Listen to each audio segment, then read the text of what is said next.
skal prøve at lave et øje mere, og dengang den svære version, var der i stedet for at komme de her 2 huller inde i midten, skal vi prøve at lave, hvor der kun kommer 1 hul. Og det gør man ved at bukke rundt. Stadigvæk bukke rundt om det yderste af rundtangen først.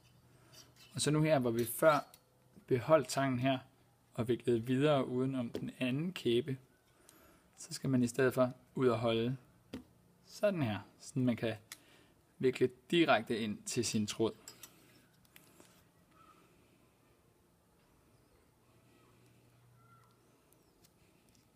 Og igen kan man holde på den her led her også.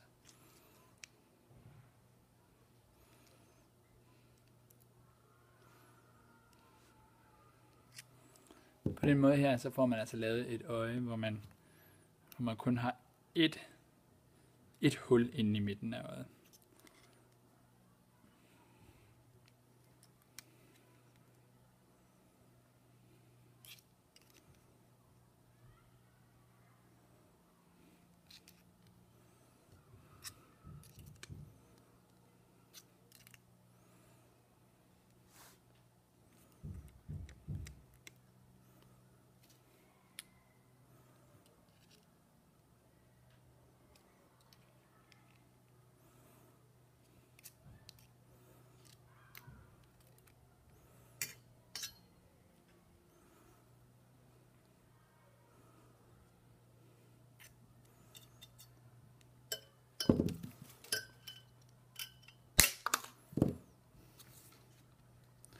Så det er bare, hvad man synes er flottest.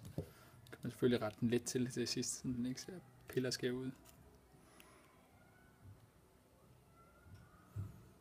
Sådan der. Ja. Så der har vi de 2 forskellige versioner.